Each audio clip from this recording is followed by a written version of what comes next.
Hello and welcome to Winchester News Online. Today's top stories. University chaplains get the boot. Captured sailors finally return home and Winchester's dismal home run continues.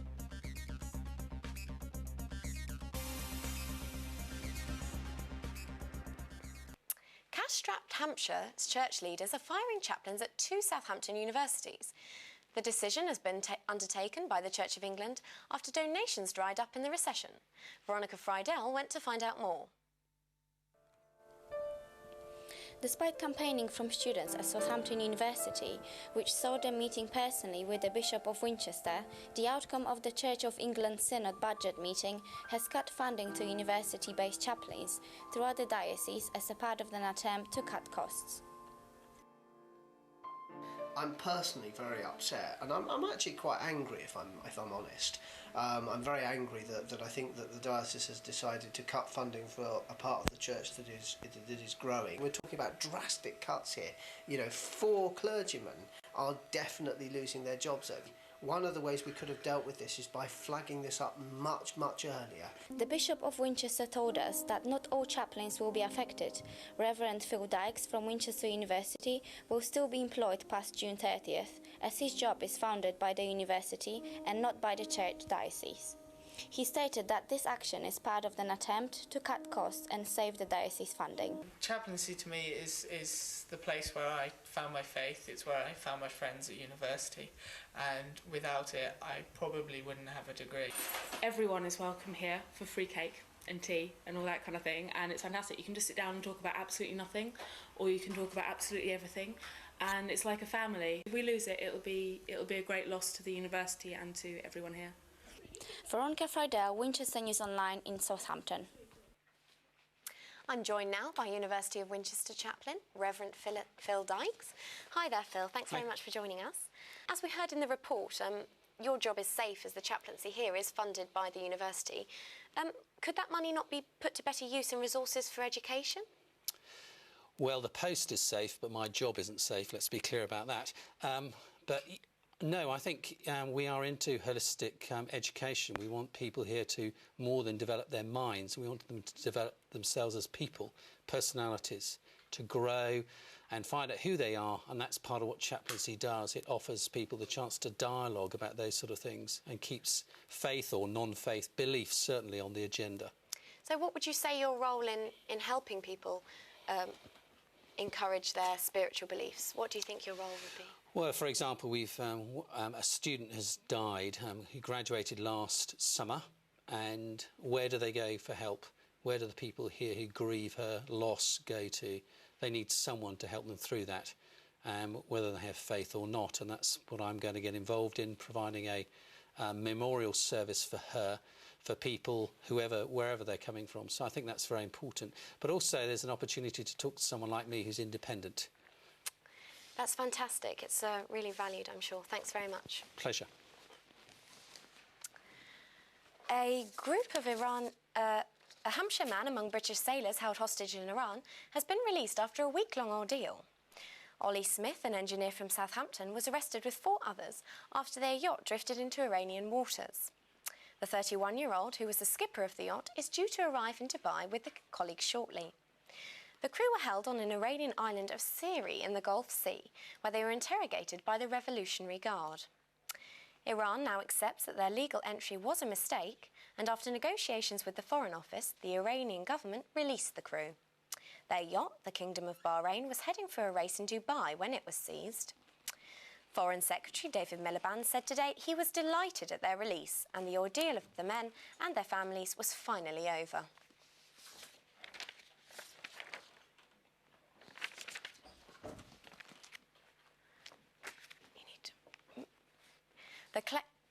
There are claims that thousands of lives could be put at risk by the closure of Winchester's ambulance station. The decision to sell off their current base on Romsey Road will mean ambulances will be now moved to locations across the city. Stuart Appleby reports. The South Central Ambulance Service is planning to close its Winchester station.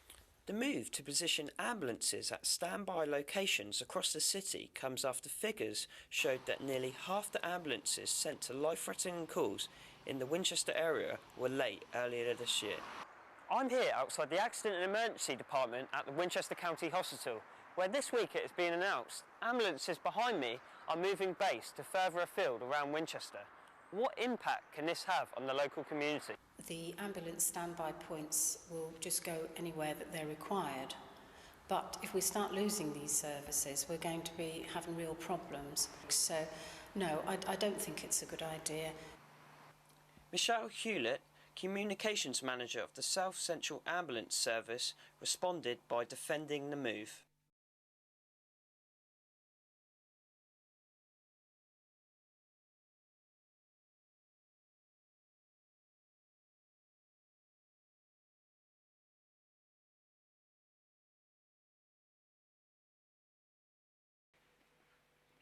Stuart.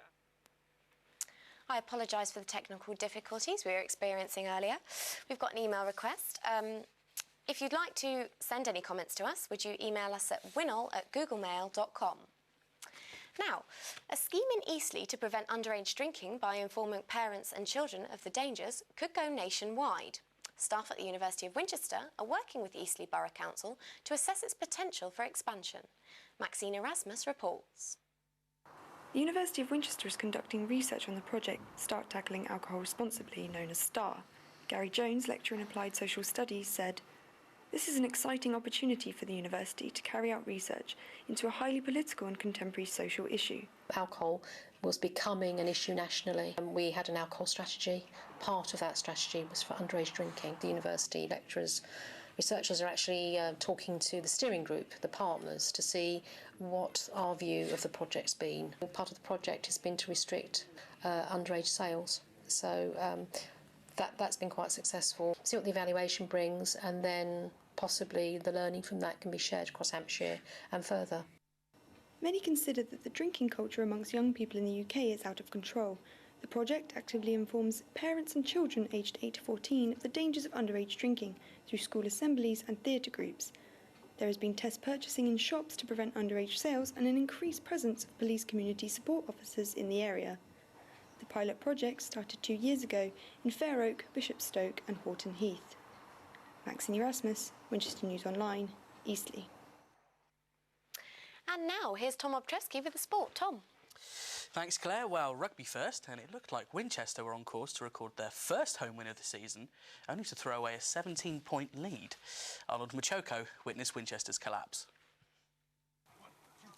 Winchester hosted London, South Africa on Saturday and were desperate to record their first home win for the season. Winchester have played 9 games and have only won once. They looked right on course for the elusive win when they took a 17-0 lead in the first 25 minutes.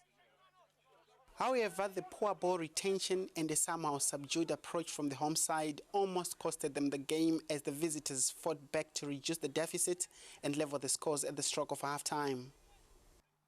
The visitors, however, almost won it when they took a dramatic 3-point lead before Winchester leveled the score. The downpour might have denied Winchester a win when they missed a kick with only 2 minutes on the clock. Arnold Muchoko for Winchester News Online. Football now, and Winchester City's impressive away form continued at high-flying Bemerton Heath on Monday night. Grant Payne braved the cold weather to send this report.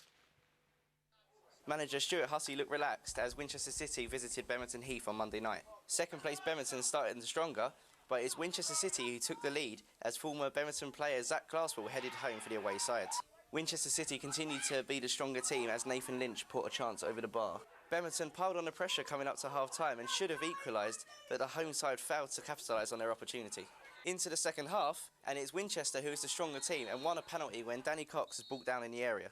It was that man, Danny Cox, who brushed himself down and stepped up to put the away side into a 2-goal lead.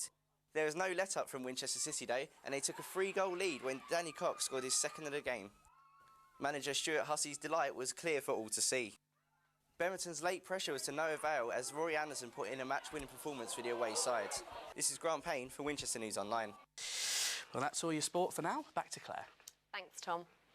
Well, that's all we've got time for, but please do keep your comments coming in at winnell@googlemail.com. And you can see all of today's latest stories by visiting our website at www.winnell.co.uk. Thanks very much and have a good evening.